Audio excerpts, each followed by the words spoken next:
অন্ধকার নামলেই কি সবকিছু শেষ হয়ে যায়, নাকি তখনই শুরু হয় এমন কিছু যা আমরা দেখতে পাই না? স্বাগতম আপনাদের হরর জোনে, যেখানে প্রতিটি গল্প লুকিয়ে আছে ভয়, রহস্য আর অজানা সত্য। আজকের এই গল্পটি হয়তো আপনাকে ভাবতে বাধ্য করবে, আপনি সত্যিই একা আছেন তো? রাতের নীরবতায় যদি হঠাৎ কোনো শব্দ শোনেন, অথবা কেউ যদি আপনাকে অন্ধকার থেকে ডাকে, তাহলে কি আপনি সাড়া দেবেন? সাবধান, কারণ কিছু ডাক আছে যেগুলোর উত্তর দিলে ফিরে আসার পথ থাকে না। তাই আলো নিভিয়ে হেডফোন লাগিয়ে প্রস্তুত হয়ে যান, কারণ এখন শুরু হতে চলেছে একটি ভয়ঙ্কর অভিজ্ঞতা যা আপনার মনে থেকে যাবে অনেক দিন। রাকিব পুরনো জিনিস সংগ্রহ করতে খুব পছন্দ করত। একদিন শহরের একটি পুরনো বাজারে ঘুরতে ঘুরতে সে একটি অদ্ভুত ভিডিও ক্যাসেট দেখতে পেল। ক্যাসেটটির উপর কোনো নাম লেখা নেই, শুধু লাল কালি দিয়ে লেখা ছিল, রাত 2টার আগে দেখবেন না। দোকানদার বৃদ্ধ লোকটি ক্যাসেটটা তার হাতে দিয়ে বলল, যদি কিনে নেন তাহলে একা দেখবেন না। রাকিব হেসে বলল, এখনো এসব ভূতের গল্পে কেউ বিশ্বাস করে নাকি? বৃদ্ধ কিছু না বলে শুধু অদ্ভুতভাবে হাসলেন। সেদিন রাতে রাকিব ক্যাসেটটি বাড়িতে নিয়ে এল। তার বাবার পুরনো ভিডিও প্লেয়ার এখনো কাজ করত। ঘড়িতে রাত 1:50। কৌতূহল সামলাতে না পেরে সে ক্যাসেটটি চালু করল। প্রথমে স্ক্রিনে শুধু ঝিরঝির শব্দ, তারপর ধীরে ধীরে একটি ভিডিও দেখা গেল। ভিডিওতে একটি ঘর, খুব সাধারণ একটি ঘর, একটি টেবিল, একটি চেয়ার আর একটি জানালা। রাকিব অবাক হয়ে গেল, কারণ ঘরটা তার নিজের ঘরের মতোই দেখতে।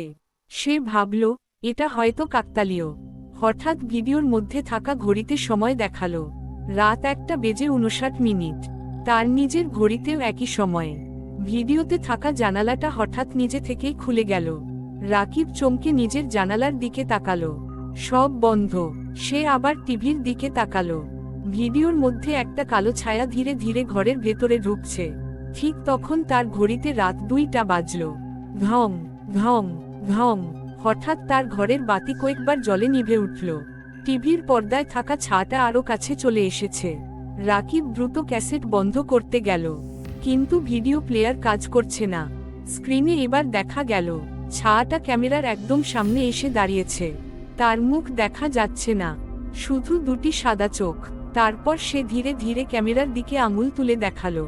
মনে হলো সে রাকিবকেই দেখছে। হঠাৎ টিভি থেকে ফিসফিস শব্দ ভেসে এল, আমি বের হতে চাই। রাকিব ভয়ে পিছিয়ে গেল। ঠিক তখন তার ঘরের জানালায় টক টক টক কেউ যেন বাইরে থেকে কাছে আঙুল ঠুকছে। কাঁপতে কাঁপতে সে পর্দা সরাল। বাইরে কেউ নেই। আবার টক টক টক। এইবার শব্দটা তার পিছন থেকে। সে ধীরে ঘুরে তাকালো। টিভির স্ক্রিনে আর কিছু নেই, ঘরটা খালি।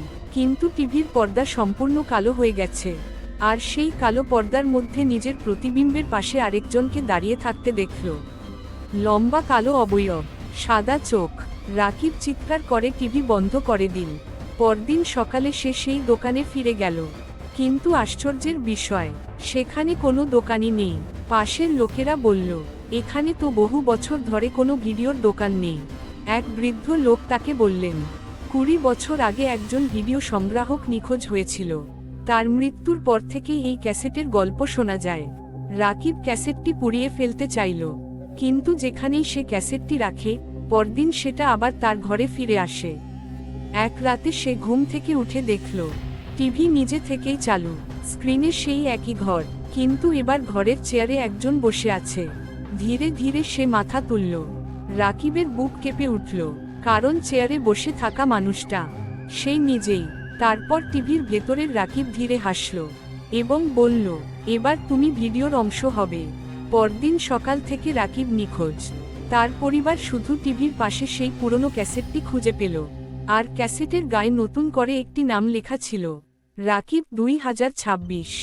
আজও গভীর রাতে কেউ যদি সেই ক্যাসেট চালায়, ভিডিওর এক কোণায় নাকি রাকিবকে দাঁড়িয়ে থাকতে দেখা যায়। আর সে শুধু একটাই কথা বলে, রাত 2টার আগে দেখবেন না, ভূত। আজকের এই ভয়ঙ্কর গল্পটা যদি আপনার ভালো লেগে থাকে, তাহলে ভিডিওটা একটা লাইক দিতে ভুলবেন না।